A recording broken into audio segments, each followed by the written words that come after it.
Was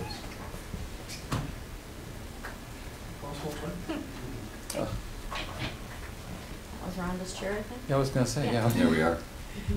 Good morning and welcome to the Medina County Commissioners meeting for September 21st. We'll call the meeting to order. Please stand for the pledge. I pledge allegiance to the flag of the United States of America and to the republic for which it stands, one nation, under God, indivisible, with liberty and justice for all.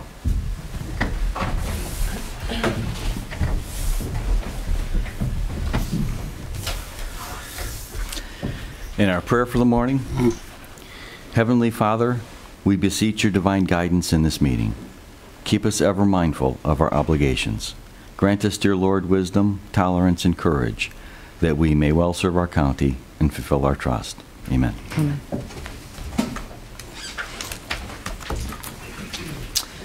Steve, could I have a motion to approve the minutes? Sure. Move to approve the minutes of September 14th. Second. Got a motion and a second. Any discussion? Roll call, please. Hambley? Yes. Sweattick? Yes. Hudson? Yes. And we will move into our resolutions. First up, we have Andy Conrad, our county engineer, and standing in is Dan Becker. Good morning, Dan. Good morning. Happy Tuesday. Let's see what we have. Oh, I need my glasses. I'm sorry. I've got two resolutions for your consideration today. The first is approving the final plat for the reserve at Pine Valley subdivision. And the second is approving the annual assessment on improvements at the Pine Valley subdivision, and then our weekly permits. Move to approve both resolutions. Second. Got a motion and a second. Any discussion? Roll call, please. Hambley? Yes. Sweattick? Yes. Hudson? Yes. Thank you. Thanks, Dan. Have a good day. Next, we have Amy Lyon Galvin, our Assistant County Administrator. Good morning, Amy. Good morning. I have 11 resolutions for your consideration this morning. The first one is amending the 2021 appropriations resolution by transferring appropriations. The second resolution is expenditure adjustments for various funds. Third resolution is revenue adjustments for various funds. Fourth resolution is authorizing the purchase of 7,200 gallons of regular unleaded gas for the engineering center. This is with Ports Petroleum for $2.22 per gallon. The fifth resolution is approving the submission of a proposal for Title III grant program funding for the Office for Older Adults for fiscal year 2022. Sixth resolution is approval of an agreement for a youth service coordinator between Medina County Family First Council and Alternative Paths. Seventh resolution is amending and reauthorizing the allocation of ARP funding for the purchase of conferencing equipment by county departments. As we had discussed last week, we had inadvertently left off Job and Family Services, and the dollar amount in the original $116,000 we discussed as allocation, and we are also adding in then the county auditor for $8,000 to bring that new total up to $124,000. The eighth resolution is adoption of a compensation program and compensation schedule. This is version 1.0 for Medina County employees. If you recall, back in 2019, we had contracted with Clemens Nelson for a compensation study. This would be the first step then in establishing what that is, and Clemens Nelson is completing the accompanying compensation plan. So you'll continue to see information on this moving forward.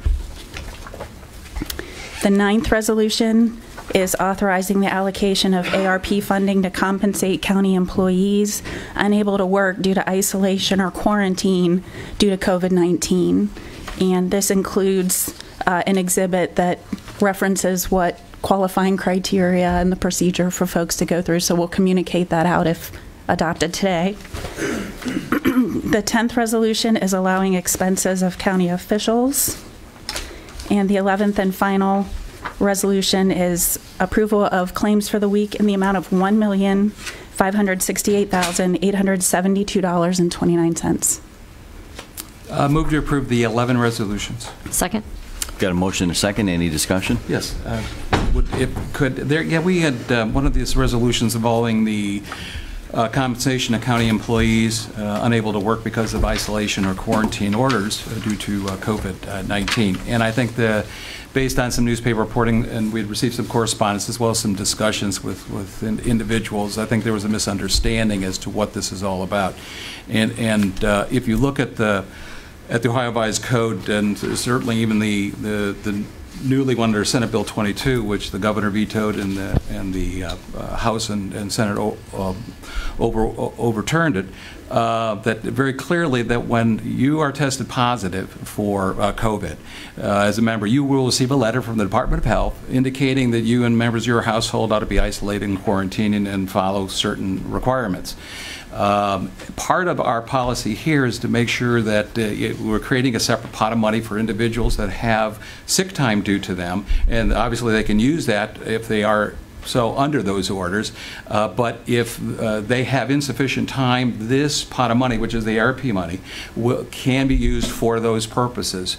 Let's face it, someone, through no fault of their own, can have a member of their household come under that order, be affected, and if they have no sick time left, obviously I don't want to see an employee have to make the choice between, oh, we're just not going to tell anybody and we'll go in, and then of course widens community spread during a pandemic. You don't want that to happen. The purpose of the money is to reduce those chances of community spread, and the purpose here is not to pay just employees just to stay home, is because they, and in order to make sure that this is not abused, this policy, this actually has that they have to provide documentation to demonstrate that indeed that they're under those circumstances. So the law provides that individuals within that household should and ought to quarantine and isolate. And secondly, our policy provides that they have to provide that documentation they will receive as proof that they indeed are following the law and of course are not going to suffer financially in order to make sure there's no further community spread. So I think I just want to make it clear to individuals. I think, like I said, it had been maybe misinformed or misunderstood, but that is the purpose of part of the ARP money, is to reduce the incidence of that. And indeed, it's only fair to the employees, through no fault of their own, a member of your family, a child or somebody contacts it and actually is medically diagnosed, is what the language of 3707.11, which applies here, very clearly, they are under those orders, and in order to comply with those orders, they're supposed to isolate and quarantine, and this money is meant to help assist those employees so that they don't financially suffer because they're directed to stay at home. Agreed. Okay. Roll call, please.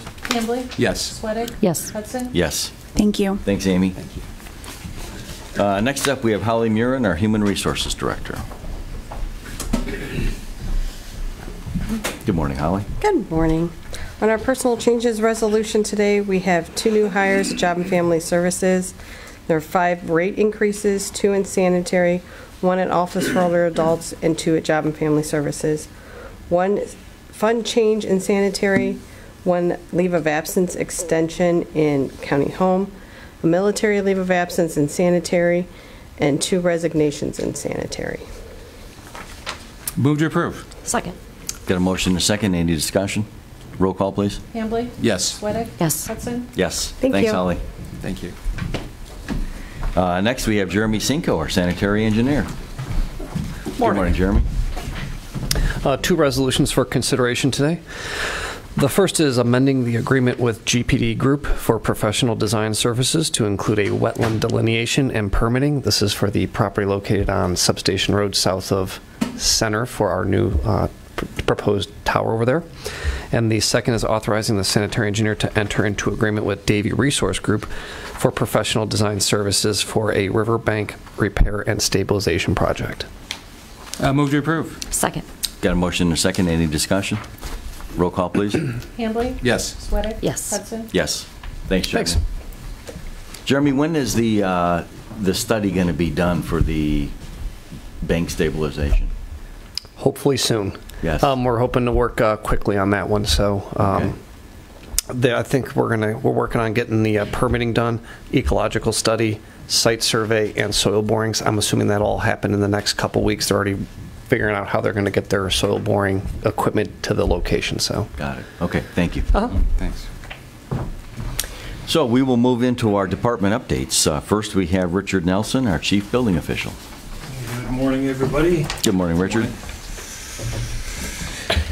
For August, top of the first page, things are down in August. Looks like this year, but it's kind of skewed because of August of 20, when we got back on board and got ramped up and got all those permits caught up, when I came back on board. So it makes this August look kind of weak. But in reality, we're just down a little bit for August, based on the average of some years ago. The new cost of new homes is still very impressive at $430.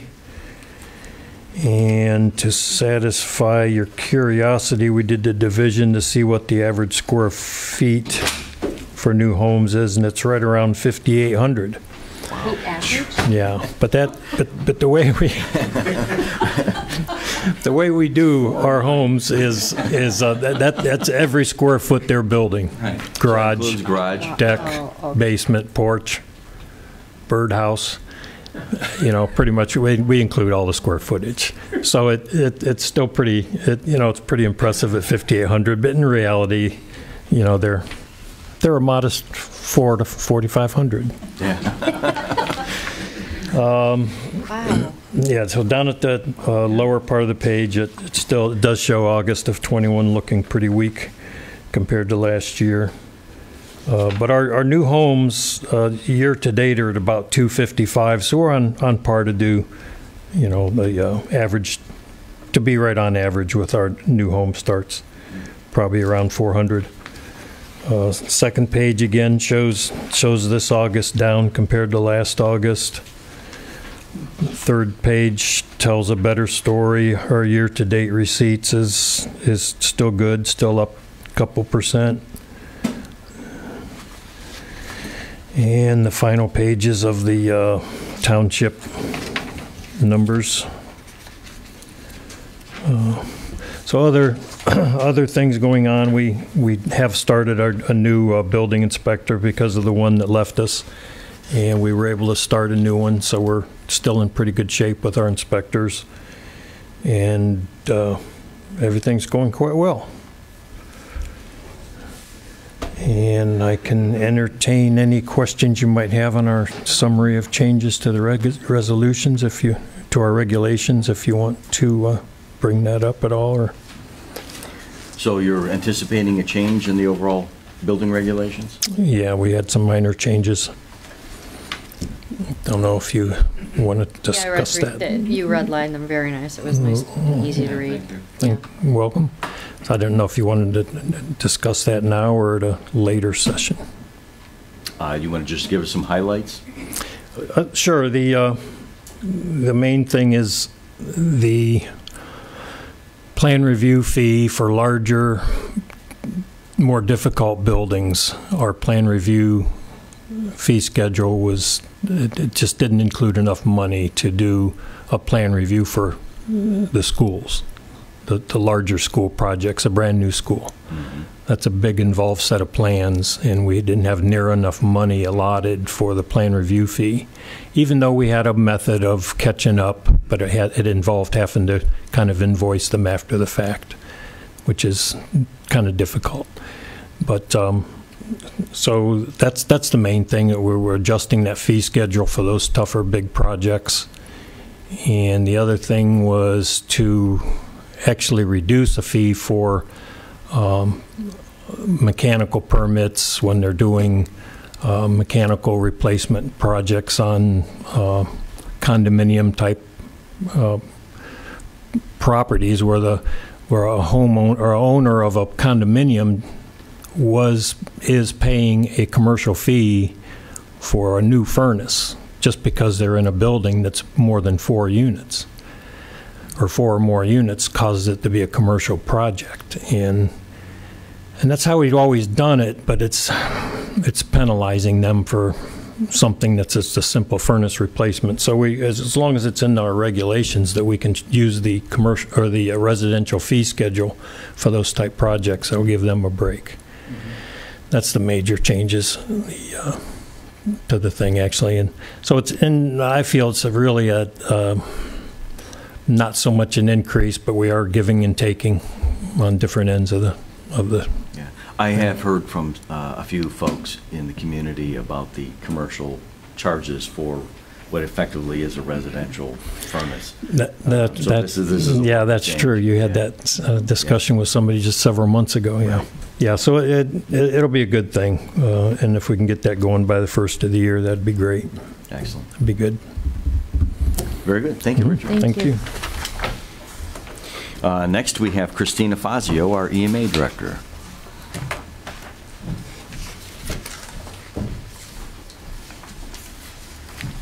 Good morning. Good morning, Christine. I provided a summary for your review before this meeting. So a few EMA highlights are that negotiations are underway with Weber Murphy Fox out of Cleveland for the architectural services for the Heather Hedge renovation project.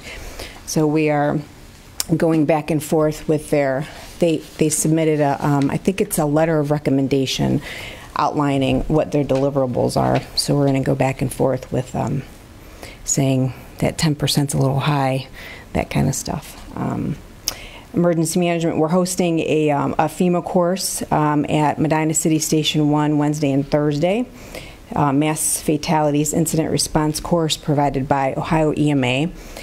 This instructor is actually coming from Tennessee, so kind of excited to see how he delivers the curriculum.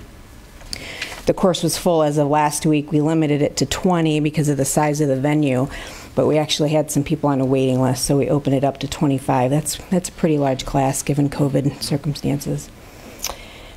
Citizens Emergency Response Team. I don't know if we've discussed this in the past, but we have a very robust group of volunteers. We have ham radio operators, a communications team, and then our Citizens Emergency Response Team that they volunteer at a variety of planned events. Medina City Fireworks, they do Feed in Medina County monthly. They were doing it when it was every week and then every other week.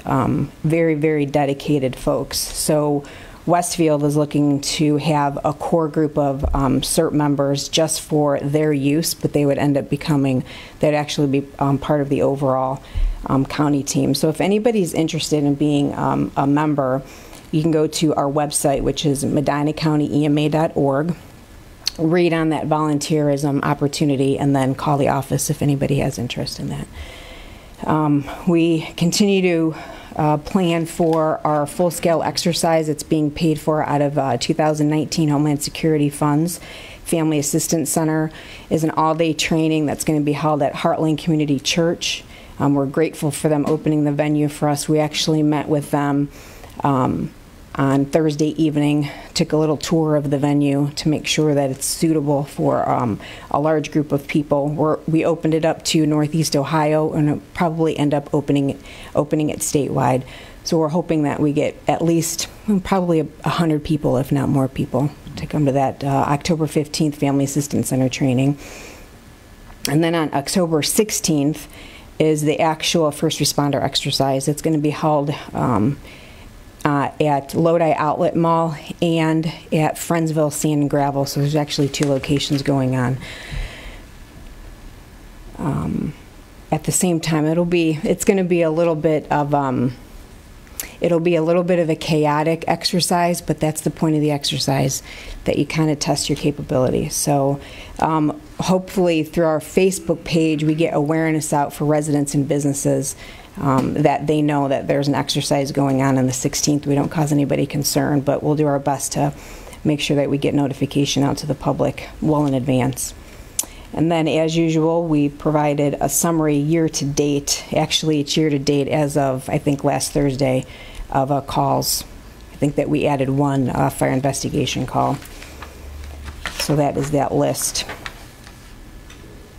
And that's all I have for you guys. Christina, for the public's benefit, the exercise that's going to be conducted, can you describe the agencies that are going to be involved and sort of the scope of, just so that people are aware of? So the intent is Lodi Fire is going to be the core fire department, and then their mutual aid departments. We expect that their mutual aid departments will participate. Lodi PD will be involved as well, and then their mutual aid departments currently we're anticipating that it will be Westfield, the Friendsville. Sand and gravel location will be Westfield Fire. So it's going to be Lodi working at, there's going to be a hazmat spill, simulated hazmat spill in the Lodi outlet parking lot. And then at some point through our scenario, there'll be another incident taking place at the Friendsville Sand and Gravel Westfield. That's Westfield's jurisdiction. So it's going to be those fire departments, mutual aid departments that come in. It's hard to say who is going to be available exactly on Saturday because, you know, if they have some kind of an event taking place, if they don't have a squad that's available or an engine available. But we're expecting Seville, Lafayette, Sharon, maybe Town and Country, maybe Canaan Township. We might have mutual aid departments coming in from Wayne County. And then the various police departments, so expecting Westfield PD, maybe Seville PD, of course Lodi PD, maybe Parks District, Sheriff's Office, and then the dispatch center, Sheriff's Office Dispatch Center will be setting off the scenario with a simulated 911 call. So the other difficulty with that area is the businesses. So you've got the pilot, we've got Bob Evans that's down there, KFC, Arby's, of course the outlet mall, and the outlet mall manager, we stay in contact. She's actually CC'd on all of our emails so that she can let her tenants know what's going on. And then you got Johnny K's. So the expectation, I'm going to, instead of just mailing them letters or making phone calls, I'm going to actually go down there and visit them and make sure that I'm speaking to the right person so that they can let their employees know. But it might be a little messy, especially with the kind of, you know, traffic that goes coming in and off of the interstate. We'll have signage that's out letting people know that there's an exercise taking place, but some of that communication will end up falling through the cracks. You know, you do the best that you can. Yes. So there's going to be a lot of activity, probably starting the morning of October 16th. A lot of activity starting the morning. The Greenwich Road, Harris Road, Route 83 area, sort of south and to the east of Lodi. Yeah. One of the things that'll make it a little bit easier is that all of the apparatus that's expected to respond will be pre-staged. So it's not like there's going to be engines that are coming in. That's something that, and then that, how could I possibly forget? Lodi Hospital and Medina Hospital, they're playing as well. So they are simulating patients being taken to Lodi for decon purposes. So no patients are getting transported from the exercise site to the hospital.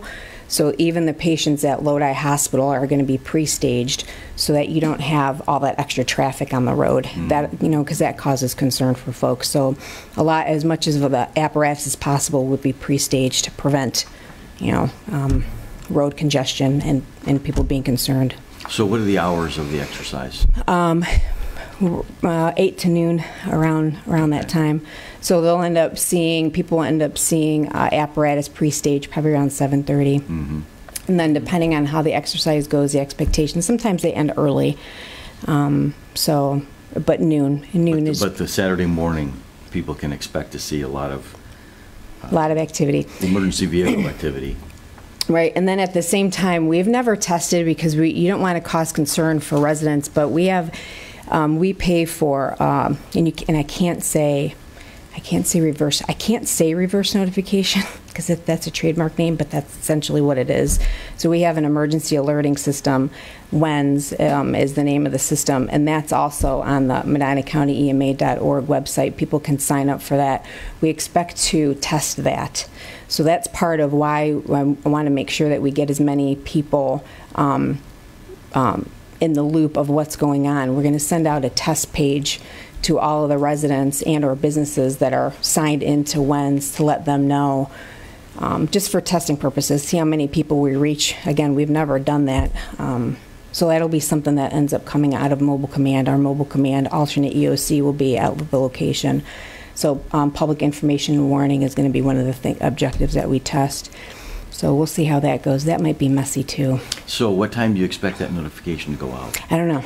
Don't know yet. Okay. Yeah, so as part of the exercise planning, the exercise design is you put together what's called a measles. So it's a major sequence of events.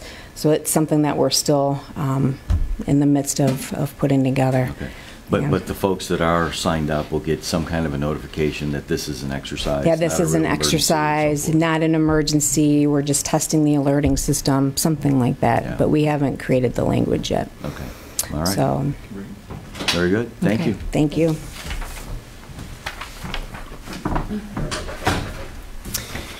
We have one commissioner resolution this morning. Lowell, do you want to come up? So this resolution is proclaiming October 2021 as Cybersecurity Awareness Month. Critical infrastructure is increasingly reliant on the support of information systems and technology. Cybersecurity education and awareness is crucial for everyone, including large corporations, small business, financial institutions, schools, government agencies, home users, and anyone who connects to the internet, be it with a computer, mobile phone, or other internet-connected device. Monitoring your accounts, being conscientious about what you share online, keeping computer software up to date, creating unique passwords and changing them regularly, installing antivirus programs and firewalls, using mobile devices and other internet-connected devices safely are ways people and organizations can protect themselves from phishing, viruses, ransomware, other types of malware, financial loss, and loss of sensitive data. The Stop, Think, Connect campaign serves as the National Cybersecurity Public Awareness Campaign implemented through a coalition of private companies, nonprofit, government organizations, and academic institutions who work together to increase the public's understanding of cyber threats and empowering Americans to be safer and more secure online. The National Institute of Standards and Technology Cybersecurity Workforce Framework is a free resource to help organizations, both large, small, public, and private, improve their cybersecurity practices through a practical approach to addressing the ever-evolving cybersecurity threats and challenges. Be it resolved by the Board of Medina County Commissioners that we hereby proclaim October 21 as Cybersecurity Awareness Month. Move to approve. Second. Got a motion and a second? Any discussion? So Lowell is up here as he is our sort of our lead on the county's cybersecurity awareness program. And the county, even though many of our records are public records, we do have a lot of records that are not public records that include Social Security numbers, adoption records, and a whole variety of other types of records. There's still a need to protect them and protect the county cyber infrastructure from outside forces. So this is a very important part of the county, and I want to give this to Lowell as our representative. So can I have roll call, please? Hambley? Yes. Sweattick? Yes. Hudson? Yes.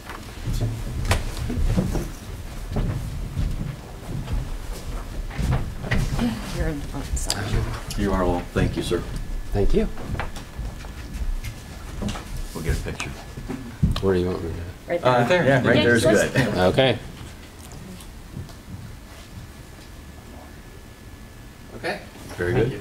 Thank you. You're welcome to say a few words if you'd like. I would just like to say thank you to the Medina County Commissioners on behalf of County Data Board, and thank you for helping to increase awareness of everybody's part in cybersecurity. Thanks, Lowell. Very good. We'll move on to public comment. We have anybody that would like to address the board? Stan? No? All right, hearing none, we will move on. So before we go into a discussion session, could I have a motion to go into executive session to discuss pending litigation? Move following our discussion to enter into executive session for the purpose to discuss pending litigation. Second. Roll call, please. Hambley? Yes. Sweattick? Yes. Hudson? Yes. So we'll go into discussion session now. Scott, do you have anything?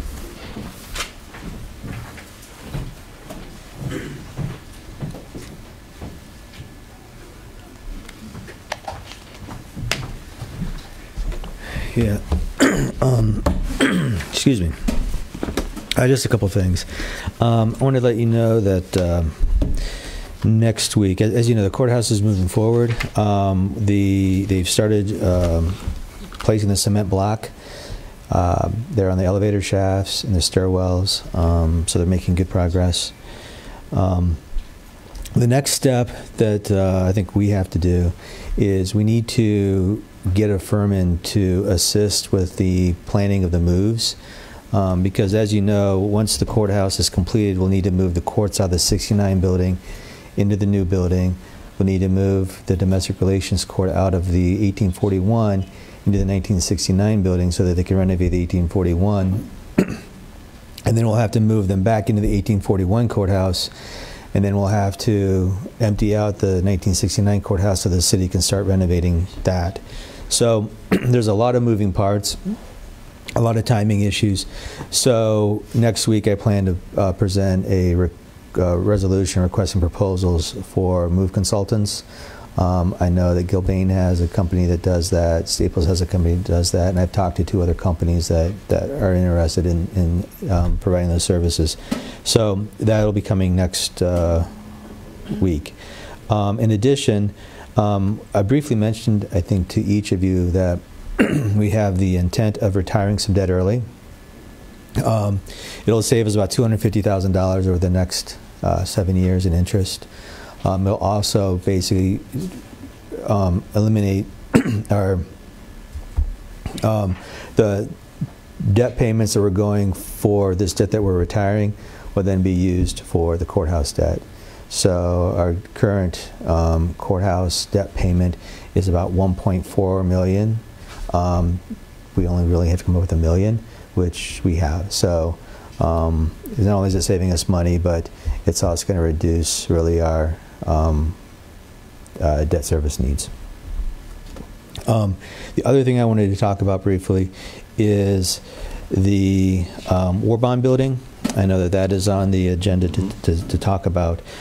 So I met with Matt Wetterhold with Main Street Medina.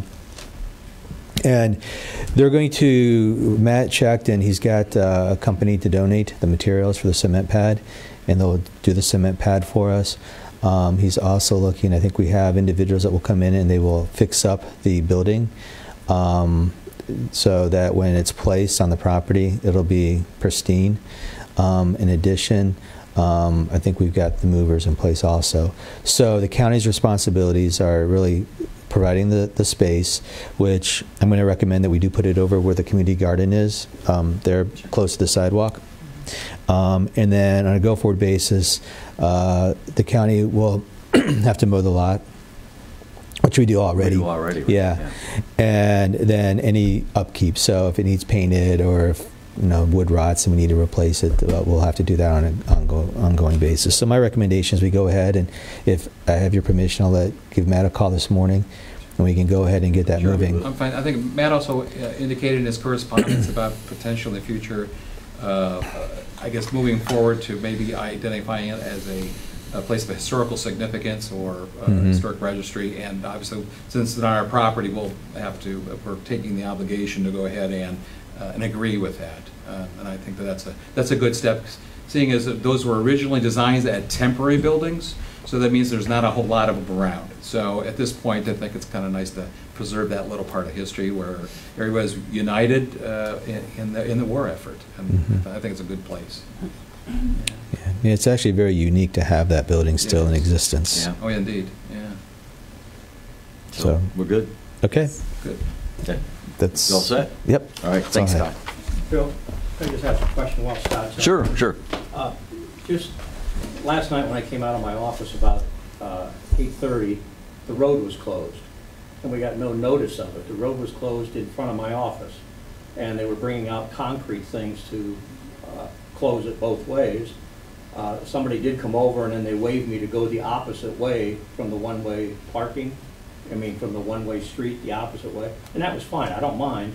But then I drove around the block, and I went down by Jefferson and where it was closed off coming up, also Jefferson Street, and their cars were just congregated there because they didn't know where to go because there was no detour signs. So it was just an odd situation. I don't even know if you knew about it, because Right. it looked like Gilbane just did it. But it'd just be nice to have some notice if that's going to occur. And I think it's because they're digging under the road, maybe they're putting conduit in or something. But it was kind of shocking to come out there. And then when I drove around the block and saw things backed up, it was very interesting, because there was no signs directing them where they should go. Instead of coming up here to 18 and going, you know, they would have had to go down to Smith Road and around, but anybody coming in wouldn't have known. So it was related to the construction? I don't know. This is the first I've heard of it. So, but I can check with Gilbane and have them, if they're going to do something, just let us know ahead of time so we can put something and out what there. time of the day was it, Stan? That was about 8 at night, because I come back from 6 to 8 usually. Well, It's quiet and I can get things done. Yeah. At least they're trying to work in times when there's not a lot of traffic, as opposed to 5 o'clock. Would they have to notify the city as well? I would think so. I would think they'd have to get a permit from the city. Yeah, yeah. And ODOT. And ODOT, yeah, Yeah. yeah, state route, yeah. Yeah. Yeah. So, And then I yeah. wanted to thank Okay. Steve Bastian. I mentioned to him about getting the trees trimmed between the parking lots, because like Ohio Edison's trucks and stuff come in and turn around in my parking lot. They were tearing down the bottom limbs of all the trees, and they're your trees. And Steve took care of that within a week, and he did a really nice job, both on this end and between the two parking lots to the east and west. All right. Thank you, So Stan. very nice job. Thank you. So, All right, all thanks, right, Stan. thank you. Thank you. Jeremy?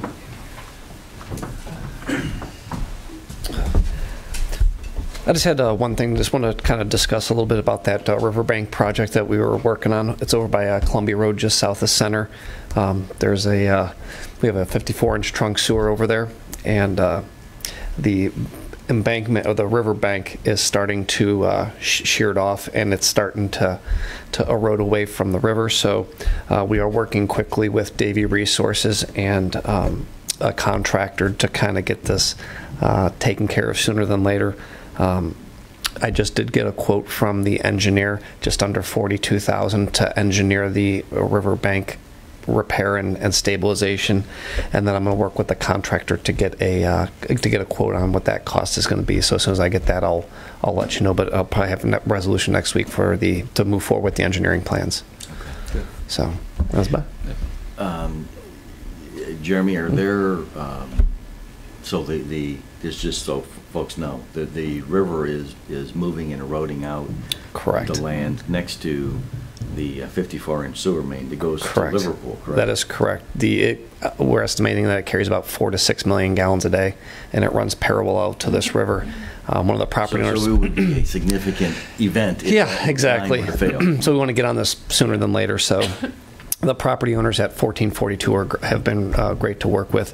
They actually notified us of the occurrence, I want to say in late July. So we've been pretty, I may be on, I have them on my speed dial because I had to talk to them enough, but they claim that they've lost about 10 foot of property just this summer, and then where their property had sheared, that just occurred this summer. So Yeah, okay. so we're working fast to get that corrected. Very good. Thank you. All right, thanks. Amy, Holly? Well, actually, yeah. A couple things. All right, go ahead. As you know, we had in our discussion last week, we're talking about with the moving forward with fiber out in LMRE territory, and I know that there's certainly they're going to continue working on that. We have some, if you will, some set asides for that overall project. Also, and with your permission, I'd like to organize a meeting with a representative from each of the townships in Lorraine, Medina rural electric territory to talk about a fiber early aspect. In other words, each of them are getting ARP money that's qualified for broadband. And I've talked with David Corrado of Medina County Fiber, and the idea is to have a meeting with them to discuss the potential of staging it in such a way that they can, for many of those areas, that they can get it early if they can help us do that. With accessing some of those dollars. I know that a number of the townships are uncertain as to how they're going to spend them, what's qualified, and this certainly would be one. With that additional funding, we might be able to get in there early. I know LMRE eventually, within 5 years, wants to have every home with fiber to the home for their smart home technology. With this additional funding that the townships and communities may be able to provide, maybe we can get in early. And with your permission, within the next number of weeks, I'd like to have a meeting, Medina Fiber and organized by our office to talk about that proposal. And hopefully getting some of them in line. If they want to get the fiber early, great, and they can help us do that. And so if it's all right with each of you, and we can kind of organize that and kind of bring them together and develop a plan as the design and it gets rolled out, they'd be able to have access to it far earlier than 5 years, which I think for many of those residents, tomorrow's not soon enough. So I think this is, the sooner the better, and the money is there. And I think the idea is that it helps then reduce certainly the cost that the county would have to provide, but also provides the opportunity of getting it in much sooner. Right. So yeah, I'm good. I think great idea. Okay, good. The other, I wanted to bring up Indigent Defense. I shared with Scott, and I realized I hadn't sent to you this morning some information that the CCAO Board of Directors meeting last Friday. We talked about Indigent Defense funding and what the next step. As you know, we were able to move close to 100%. Actually, the numbers are coming in at less than 100% reimbursement because it's a dollar amount, and because many of the counties that have moved up in terms of their the reimbursements, what they're paying for indigent assigned counsel and so forth. So the numbers, it's always, it's never going to reach 100% because it's difficult, but it's going down. The question for the board as part of the legislative program is, are we going to continue? We're within I'll just say one election every 2 years, new budget. That number could go back to 40%. And the idea is what's the next step to make sure that that's secure. A number of counties, I think we included, have talked about the state being able to take over that function. That is not unanimous support. Many of the larger counties actually do not want to see that happen. They want to maintain their own offices. They don't want to have the state take that over. So at this point, there is going to be a survey that's going to be done among the counties. Well, I'll get some advanced questions and we can kind of share, but the idea is to try to get a semblance of the association and the counties where we're at on this issue. There is no consensus. Like it says, there's a big pushback with the bigger ones. They said, if it's not broke, don't fix it. They don't believe that they think it's just a money issue, whereas I think it is much larger. Obviously, there's the access to justice, there's always the equitability, there's all these issues, but there's no consensus whatsoever about what the next step ought to be. And I think that we're going to be working the next number of months is to try to get what that could be, maybe an opt-in program where a county such as us could opt in and say, hey, state, you can take it over. And that seemed to be the largest, a number of our counties were in favor of that, but that's going to be a big push. The danger is Indigent Defense, as we know, has with the #1 priority of the last 2 General Assemblies, it may not be the next time round. Well, and that may hurt us if we, in the next budget. I think on many issues, the handful of very large counties, their perspective is very different on many different issues, but they're so much larger than the majority of the counties in the state that a hybrid situation would be great for medium to small counties that do want to opt into a state program. I don't understand why even the large counties would not want to do it. I mean, it has to be a burden on them just as it is on us. So it would seem to me that they would jump right in and say, they're so large. Actually, their argument is they're more impacted by some of the tax loopholes in the state. Sales tax, the last one that was created, has much more larger impact than Indigent Defense. So for them, it's not as significant. The reimbursements rates, actually, their rates like Franklin County are actually they're lower than ours, and they haven't changed them in the last number of years. So I think there's all that discussion that goes on. Actually, 2 years ago, in the 133rd General Assembly, when we were pushing forward the idea of getting closer to the 100% when we were at like 40, is we're also trying to get a commitment to do a study to evaluate the system. Not only its efficiency, effectiveness, the cost, but also the access to justice. In other words, and I'll just say leadership. That was one of those. That was another amendment that we were pushing for, and leadership did not want that. And I fear that the General Assembly is not really interested in a study that might actually identify something they'd have to fund.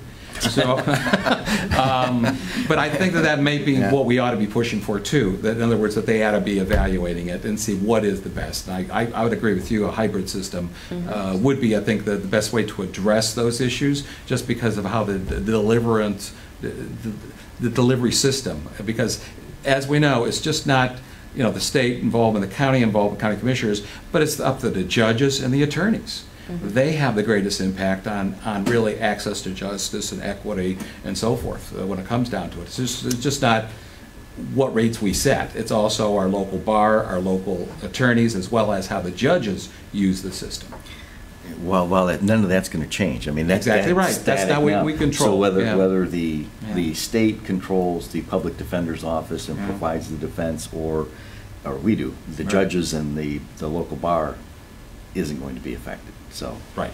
Well, they're going to have to be part of the solution to approve anything that gets through. Right. So I think that's where that was the intent of that study, is to evaluate that and come to some consensus. That never happened. Hopefully, maybe that will be part of the agenda with the next, aside from also continuing to push for 100% a study, but also then maybe moving toward a hybrid system. Yeah. But that's where there's going to be a survey done, and I just wanted to report that that's moving forward. I don't think my fear is we're not keeping our eye on the ball here and trying to move to the next step. It was great, we got the money, and people were walking away from it and said that's it, and it's not over. Right. I would agree with Colleen. Okay. I think a hybrid system that we could opt into and say, yep, you take over your responsibility as the state and handle it, I would support that. Agree. All right. Well, anyway, I thought I'd update you on that, so thanks. Anything else? Nope. Colleen? Nope. So I have a couple of things. The Park District has asked us to write a letter of support for a Clean Ohio Fund grant. And this is to acquire about 6 acres of land across the street from what's already 100 acres, 101 acres of land by the Hinckley Reservation.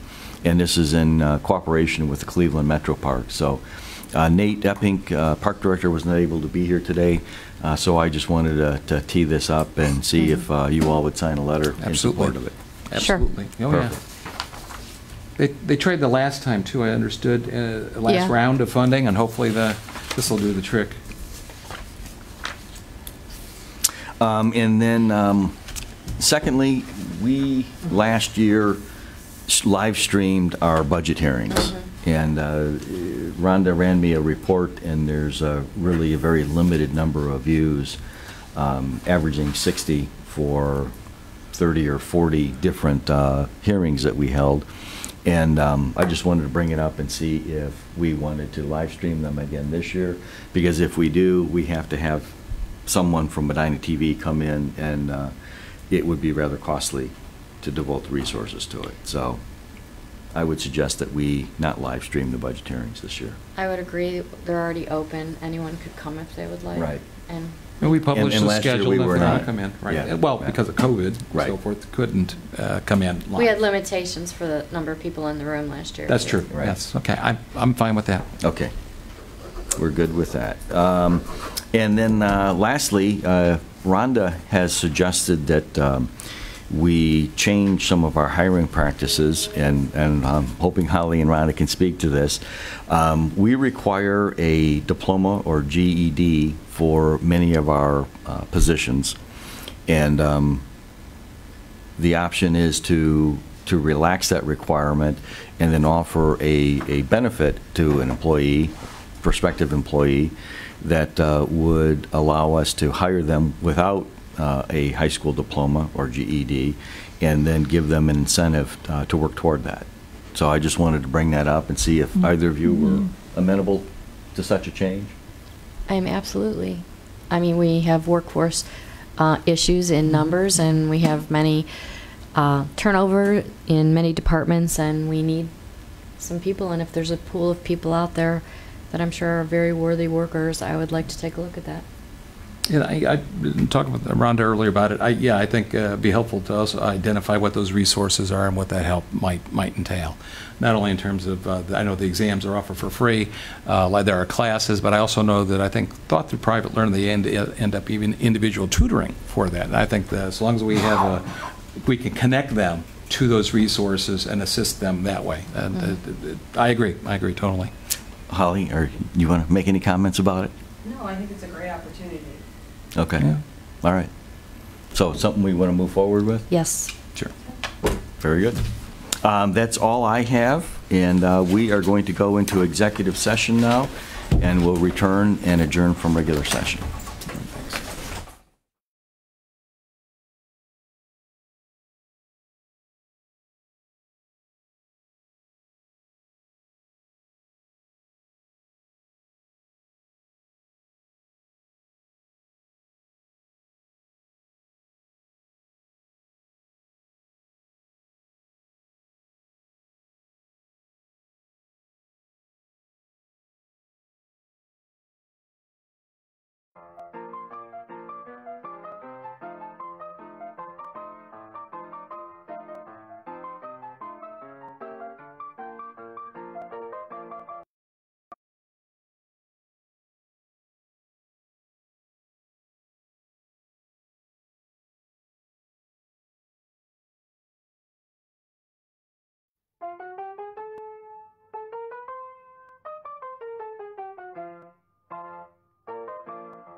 It is 10:55. We are out of executive session, back into general session. Could I have a motion to adjourn? Move to adjourn. Second. Roll call, please. Hambley? Yes. Sweattick? Yes. Hudson? Yes. Thank you and have a great week. We'll see you next week. Thank you.